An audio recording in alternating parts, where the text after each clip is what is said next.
ఇక మీకు ఇంకొక విచిత్రమైన అంశం చూపిస్తా, ఒక్కసారి ఇది వినుర్రి.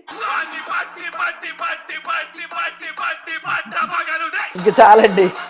అయితే ఆడ కూర్చున్న వాళ్ళు పాట రాసింది ఒకరే, పాడింది ఒకరే, ఈ చెత్త అని అంటాం.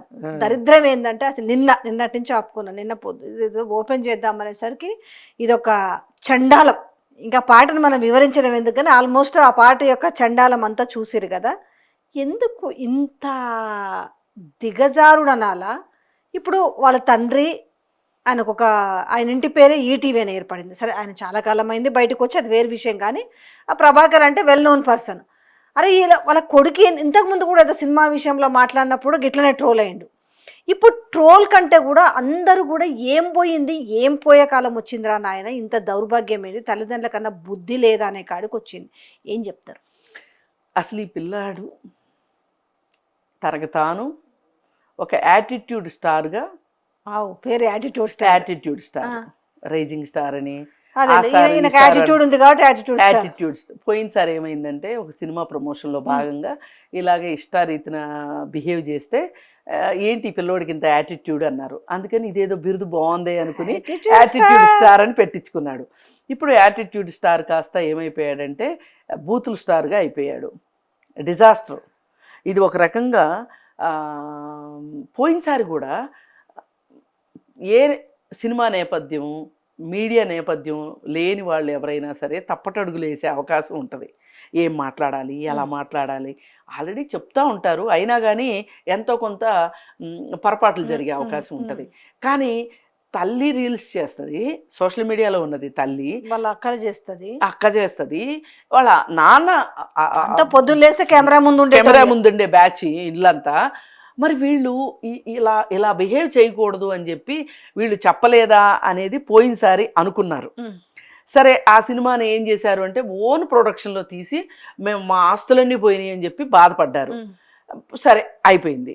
ఇప్పుడు ఎవరో ప్రొడ్యూసర్లు దొరికితే ఆ ప్రొడ్యూసర్లు ఈ సినిమా తీశారు. సరే, ఈ పిల్లోడు ఏం ముచ్చటపడ్డాడంటే నేను పాట రాస్తాను, నేనే పాడతాను అంటే ఏదో రకంగా తిట్టుకున్నా సరే ఎట్లయితే వైరల్ కావాలి అసలు ముచ్చట. ఇది అది అసలు ముచ్చట. అంటే ఒక తిడతారు అందరూ, నెగటివ్ పబ్లిసిటీలో నుంచి పాజిటివ్ పబ్లిసిటీ రాదు కదా. అంటే పాజిటివ్ పబ్లిసిటీ అందరూ చేసుకుంటారు, ఇది నెగటివ్ తక్కువ వస్తుంది. అందుకే ఇప్పుడు మీరు నేను కూర్చొని మాట్లాడుకునే పరిస్థితి వచ్చిందంటే ఆ పాటల్లో బూతులు ఉండడం వల్ల. అంతేగా మరి. ఇప్పుడు ఎందుకండి ఎక్కడ దాకా ఎందుకు, మొన్న బట్టల విషయం వచ్చి, వస్త్రధారణ విషయం వచ్చి, అసలు ఈ వస్త్రధారణ ఎలా ఉండాలి, ఎలా ఉంటే బాగుంటుంది మర్యాదస్తుల్లాగా మాట్లాడుకున్న వీడియోలు పోలే. ఎవరైతే ఇష్టారీతిని మాట్లాడారో, నోరుంది కానీ పెద్ద నోరు వేసుకుని మాట్లాడారో, ఛాలెంజ్ చేస్తా, అది చేస్తా, ఇది చేస్తా, కొడతా, పీక్తా అన్నోళ్ళు వాళ్ళు ఓవర్ నైట్ స్టార్లు అయిపోయారు. అట్లాగే అలాంటివన్నీ చూసి వీళ్ళు ఏమనుకుంటారంటే అసలు మనం కూడా ఒక డిఫరెంట్గా ట్రై చేసి చూద్దాం. ఈ డిఫరెంట్గా ట్రై చేయడం వేరు, సృజనాత్మకత వేరు, వల్గారిటీ వేరు. ఇది వల్గారిటీ, ఖచ్చితంగా వల్గారిటీయే కాదు, అంతకంటే ఇంకేమన్నా పెద్ద మాట ఉంటే అది. ఇప్పుడు ఈ పాటని సిగ్గనిపిస్తలేదు, కూర్చొని అది వింటున్నారు, నవ్వుతున్నారు. ఆ జేడి కూడా లేచిపోవాలి కదా. జేడి చక్రవర్తి బలవంతంగా కూర్చోబెట్టిన చెల్లి ఏంది పాట. ఎవరన్నా మీరు నేను కూర్చుంటానైతే బరాబర్ స్టేజ్ పైకి ఎక్కి అది ఎంత షో అయినా సరే నన్ను మళ్ళా పిలవకపోయినా ఏం రా నాయన ఆపి పాట ఏంది అని ఖచ్చితంగా ఆపే బాధ్యత లేదా?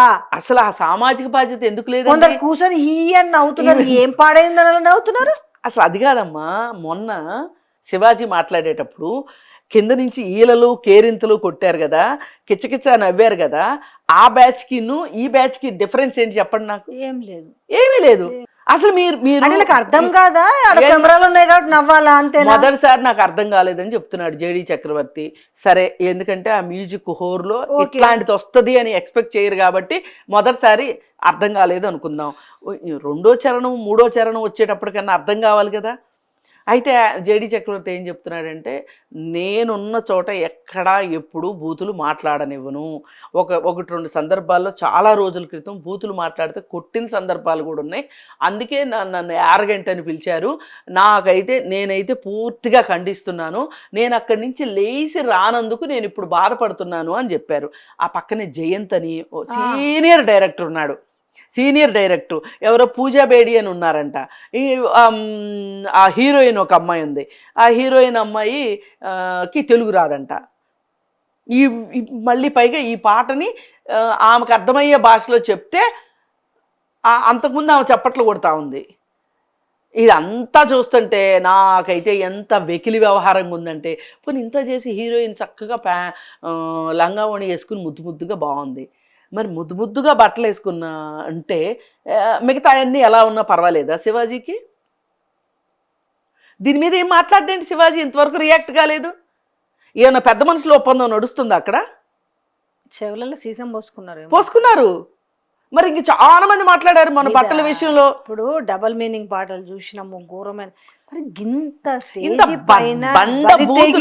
బరి తెగించి అసలు ఈ బరి తెగింపుకు మట్టుకు ఇంతకంటే బరి తెగించడం ఉంటుందని నేను అనుకోను. కరెక్ట్. అన్నిటికన్నా వింత విశేషం ఏంటో చెప్తా వినండి. ఇది రేపు 6వ తారీఖు రిలీజ్ అవుతుంది. ఆల్రెడీ దీనికి సెన్సార్ సర్టిఫికేట్ వచ్చింది. ఆ సెన్సార్ సర్టిఫికేట్ ఇచ్చినోడు ఎవడో.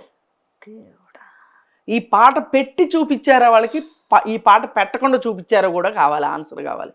అందుకే నేనేమంటున్నా అంటే అసలు ఈ సినిమా రిలీజ్ అవ్వటం వాయిదా పడాలి. 6వ తారీఖు అంటే ఎప్పుడండి? ఎల్లుండి. ఇంతకంటే నికృష్టం ఏముంటుంది అని చిన్న పోరాలు చూసిరంటే ఇవన్నీ కూడా మాట్లాడవచ్చు. పాటలోనే ఉన్నాయి అని అంటే వాడు ఆ పాటను రేపు హమ్ చేసుకుంటూ ఉంటే, రేపు ఇళ్ళలో హమ్ చేస్తూ ఉంటే, రేపు వాళ్ళ కొడుకు వచ్చి వాళ్ళ ఇంట్లో హమ్ చేసి ఉంటే వాళ్ళ అమ్మ నాయనకి ఇంపేనా, అట్లా ఇంపేనా? ఇప్పుడు ఈ పాట రాసినోడు పాడదలుచుకున్నోడు వాళ్ళ నాన్నకు చూపించుకుని ఉంటాడా? అదేమంటే ప్రభాకర్ అంటున్నా అంట నేను అసలు వినలేదు ఆ పాట అంటున్నా అంట. అరే నీ కొడుకు సినిమా తీస్తుంటే వినకుండా ఎట్లా? పైగా నువ్వేనా పల్లెటూరులోనో వ్యవసాయం చేసుకునేవాడు అయితే పోనీ వినలేదంటే నమ్మొచ్చు. అసలు సినిమా ఇండస్ట్రీ అంటేనే అబద్ధాల కొండపోత అనిపించేలాగా తయారైంది. మరి అసలు గమ్మత్తు ఏంటంటే, మొన్ననగా ఈ పాట పాడితే ఈ మధ్యకాలంలో చాలా మంది సంఘ సంస్కర్తలు బయలుదేరారు కదా. ఈ సంఘ సంస్కర్తలు ఎవరు ఇంతవరకు నోరెత్తలేదు. మళ్ళీ నోరెత్తేది కృష్ణకుమారే. మరి మీరు ఇప్పుడు అమ్ముడు పోయారా? నన్ను అమ్ముడు పోయింది అన్నారు. డ్రెస్ అన్న పొట్టి చేసుకున్నా కూడా చెప్తే మళ్ళీ డ్రెస్ మార్చుకుంటుందేమో, కానీ ఏం పాట అది? రేపు పిల్లలు అదే ఒక స్టైల్ అంటే దాని అంతే కదా. ఇప్పుడు కొన్ని ఎందుకు మనం హమ్ చేసుకుంటాం కొన్ని పాటలు చూడు. ఇప్పుడు ఈ సినిమా రిలీజ్ అయిన తర్వాత థియేటర్లో ఆడొచ్చు ఆడకపోవచ్చు, ఇమ్మీడియట్గా ఓటీటీలో వచ్చేస్తుంది కదా, వచ్చేసి ప్రతి ఇంట్లోకి వచ్చేస్తుంది కదా. అంతేలే, ఇంకా దిగజారిపోతే చేసేది ఏముంది. కానీ అంటే తెగబడ్డారు. వీళ్ళ ధీమా ఏంటి అంటే అడిగేవాళ్ళు లేడు, మేమేమైనా అడిగేవాళ్ళు లేకపోతే మాత్రం అది ఏంటది? ఓ మంచి పాట రాయండి, లేదు అగ్రెసివ్గా ఉన్న పాట రాయండి. లేవా? ఎన్ని చూసినాము? ఎన్ని పాటలు లేవు. మరి ఇట్లా డాష్ డాష్ పగల డాష్ డాష్ ఇంకోటి డాష్ డాష్ అరే చెప్పుకోవడానికి కూడా నోరు రానిలేని మాటలు అలా పెడితే దరిద్రం. ఇంతకంటే దరిద్రం ఏముంది?